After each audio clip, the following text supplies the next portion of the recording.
Well, remember my mother had 4 brothers and 3 sisters, and my father had 5 brothers and 1 sister. And I think those kinds of families lead to a great deal of warmth and interaction. They certainly were not New England dour. Remember, both my mother and father came from Russia.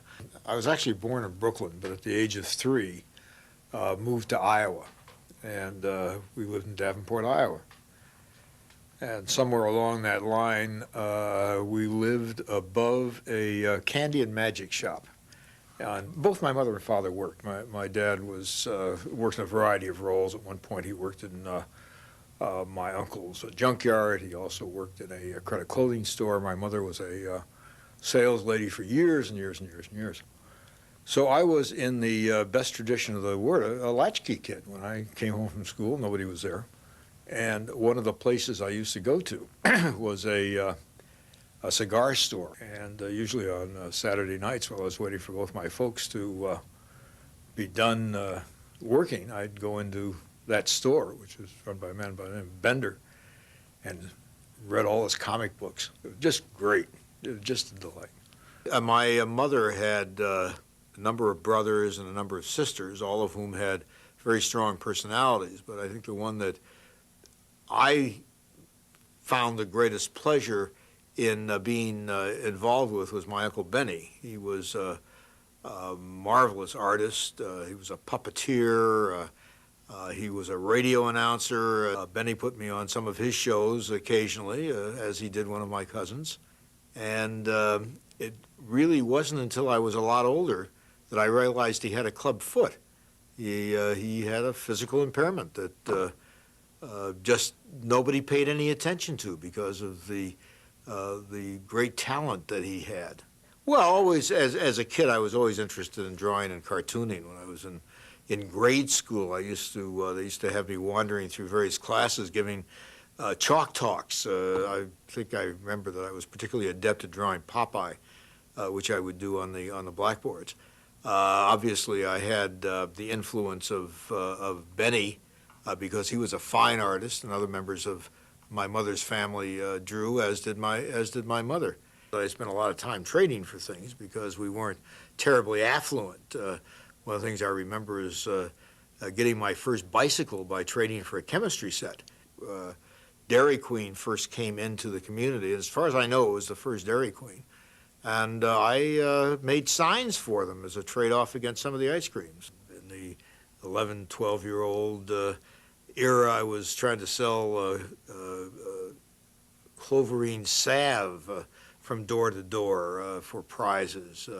I also worked for Western Union delivering telegrams. This was during World War II. A number of the telegrams that you delivered had to do with people who were lost in action, and you could tell that because there were some stars on the envelopes.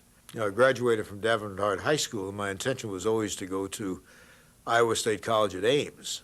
When I got out of the Navy, my dad was working in Jamestown, New York, and his district manager said, "Why don't you go to RPI, Rensselaer?" And I said, "What's a Rensselaer?" I'd never heard of it in the Midwest.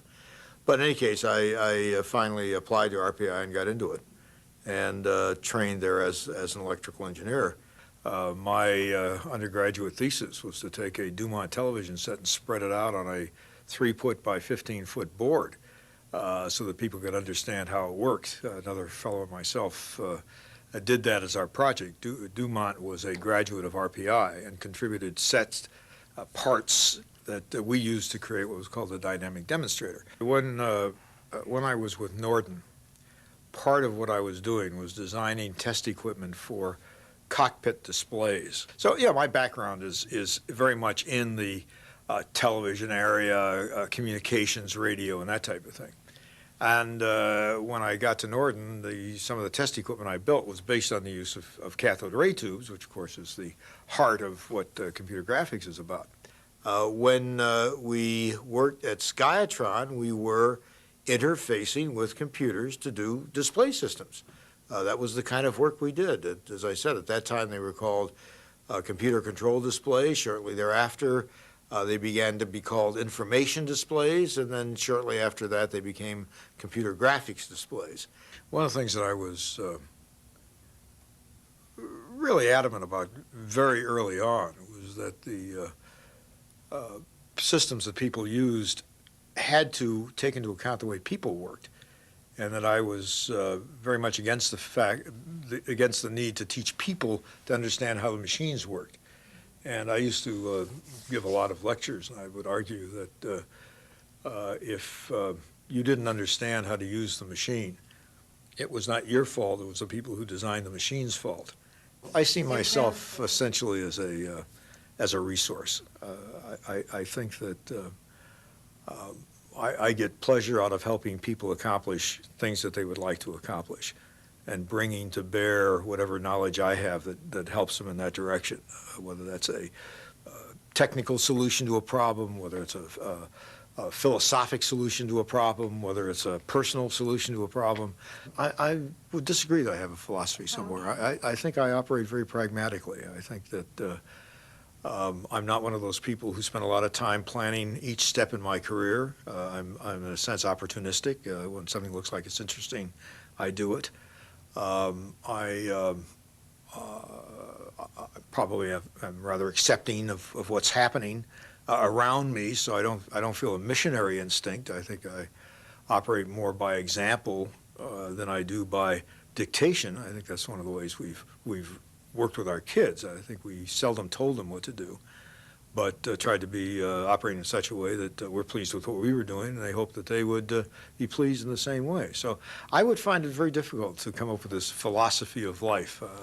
I'm just kind of too busy doing it than philosophizing about it. Happy. Hannah, what's the right note? Happy. Happy. Happy. Happy. Happy. Happy birthday to you. Happy birthday to you. Happy birthday, dear Daddy, Daddy. Dad.